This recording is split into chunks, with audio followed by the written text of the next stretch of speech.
Ora viva, vamos para um momento de entrevistas aqui com o André Almeida, que é da Business Portugal, é brasileiro, claro, tem a experiência do seu país, tem a experiência de Angola também, viveu durante muito tempo em Angola, está hoje a viver aqui em Portugal. André, boa tarde, obrigado por esta breve entrevista.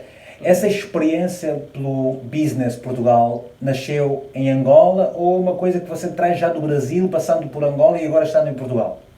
Ora lá, muito bem. Primeiramente, obrigado, Vitor, pelo convite e poder aqui vir partilhar aqui um pouco do nosso conhecimento e do nosso trabalho aqui com o seu público.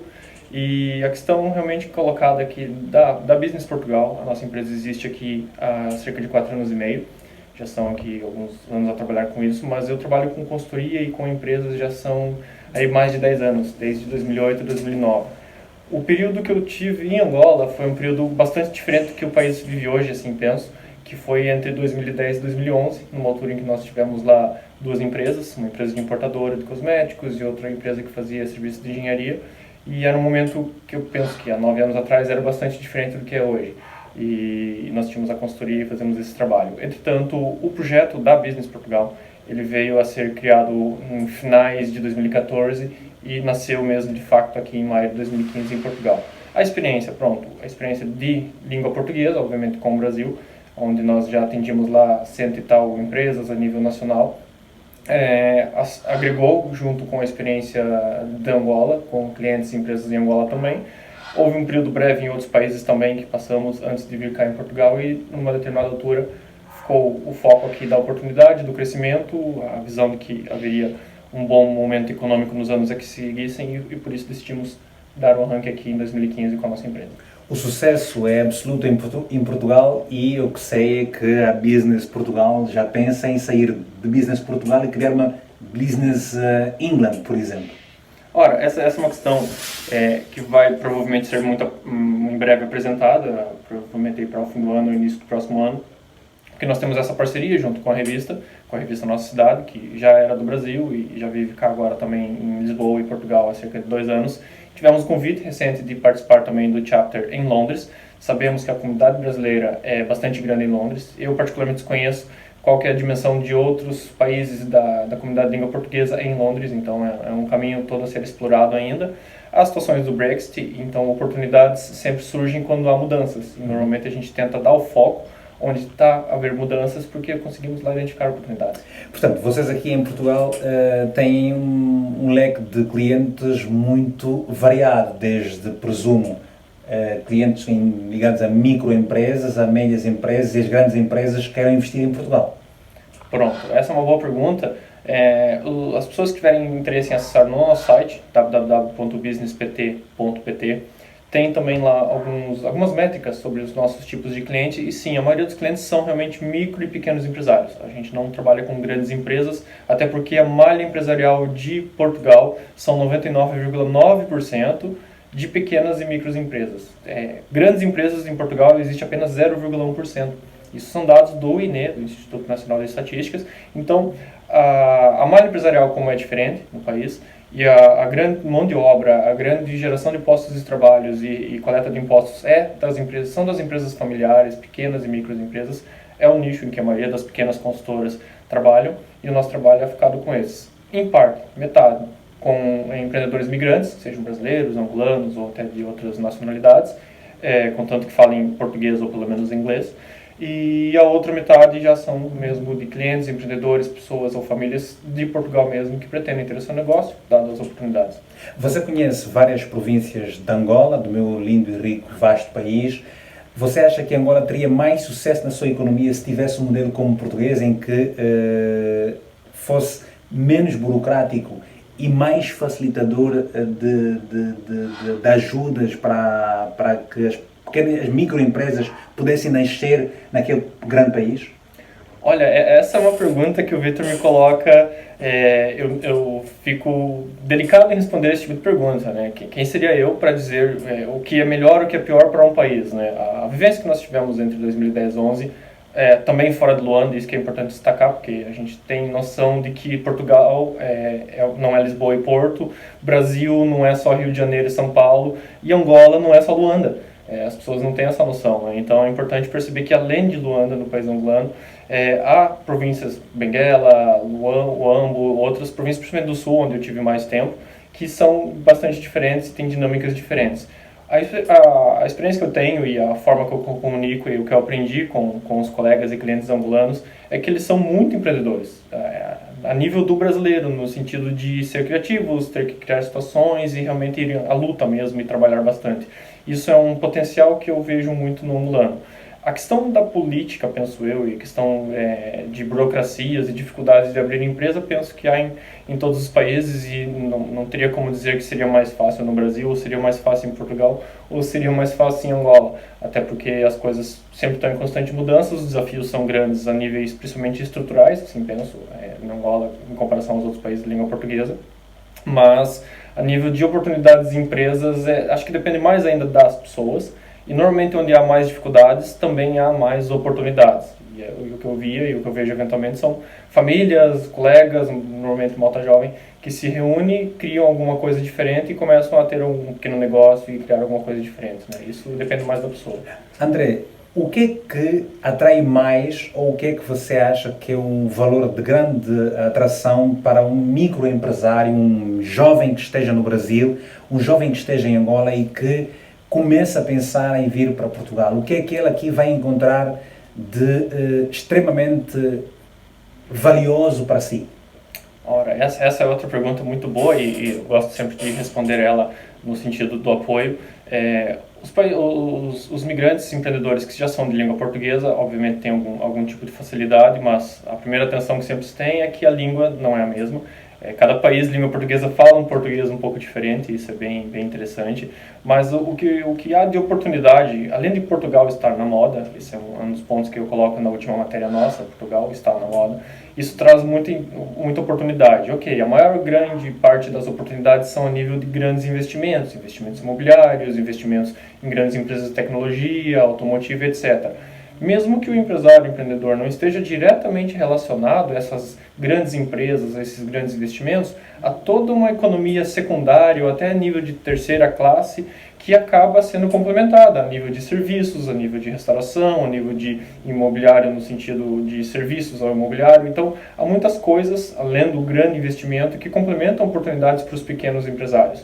Se pegássemos, por exemplo, há 5 ou 6 anos atrás, ao período em que ainda o país vivia em crise, não havia muita oportunidade, porque não havia muito movimento econômico, não havia dinheiro girando, né, dando a volta no mercado. Hoje, como há mais dinheiro, há mais investimento e mais coisas acontecendo ao mesmo tempo, quando algum profissional que seja minimamente competente, eu destaco sempre isso, que o profissional que se propõe a fazer um negócio e pretende empreender, ele tem que ser competente, ter de fato experiência, seja pelo menos acadêmica ou prática em algum assunto, e ali identificar uma oportunidade de negócio e daí sim trabalhar com essa oportunidade. Mas ele precisa estar atento ao momento do mercado e acredito que hoje Portugal tem muita oportunidade a ser explorada, mesmo fora dos grandes centros de Lisboa e Porto.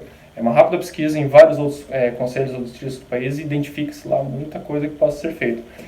André, você é especialista, por via da Business Portugal, em apoiar as pessoas quando elas querem investir ou virem em busca de investimento ou ter investimento em Portugal. Como é que, quais são as principais dificuldades, ainda assim, que as pessoas têm normalmente apresentado?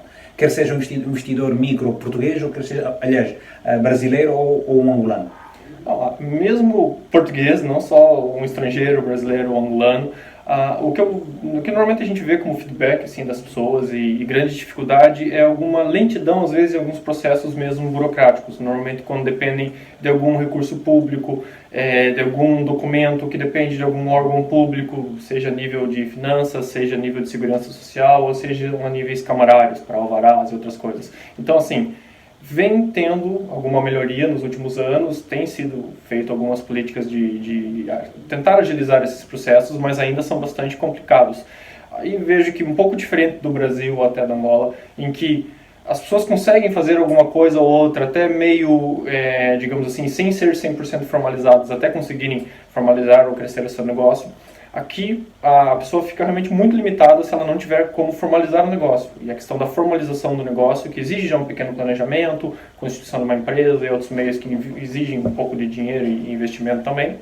Às vezes, dependendo do tipo de negócio, e aonde que o negócio é inserido, geram-se ali algumas dificuldades a nível principalmente de burocracias.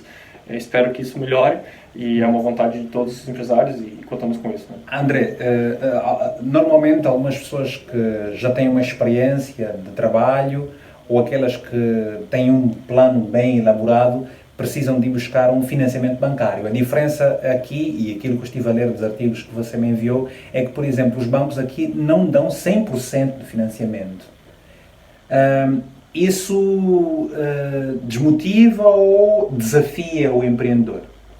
Ora, esse é um assunto bom, também é interessante a declaração do 100% ou não 100%. Houve, por muito tempo, uma cultura no país de crédito a 100%, seja eventualmente para um negócio ou principalmente para habitação ou para imobiliário.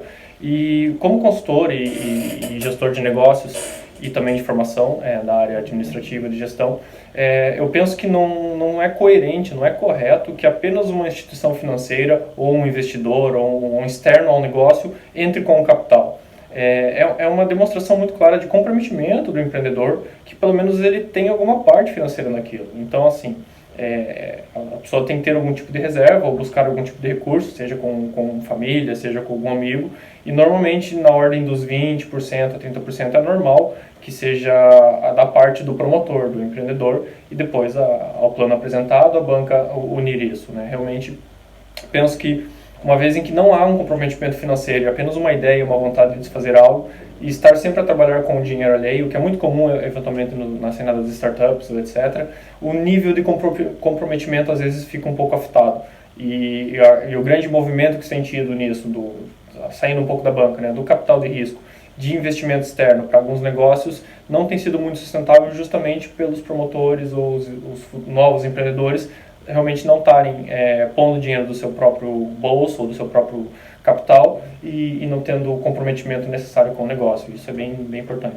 Bom, André, estamos a caminhar para o final desta breve entrevista de pedagogia e de incentivo ao conhecimento relativamente àquelas pessoas que começam a sonhar ou já estão a empreender aqui em Portugal. Ora, quando você atende um angolano que vem à procura do seu trabalho de consultoria na Business Portugal, qual é a principal falha que os angolanos trazem ou qual é a pergunta que nunca deixam de lhe colocar? Ok. O público angolano, até por questão cultural histórica, em alguns pontos é bastante semelhante ao público brasileiro no sentido que há sempre uma expectativa de que os resultados venham a acontecer muito rapidamente. Ou seja, eu estou iniciando hoje um negócio, eu estou fazendo aqui um pequeno investimento e gostava que aquilo me retornasse em 3 meses ou 6 meses, muito rapidamente.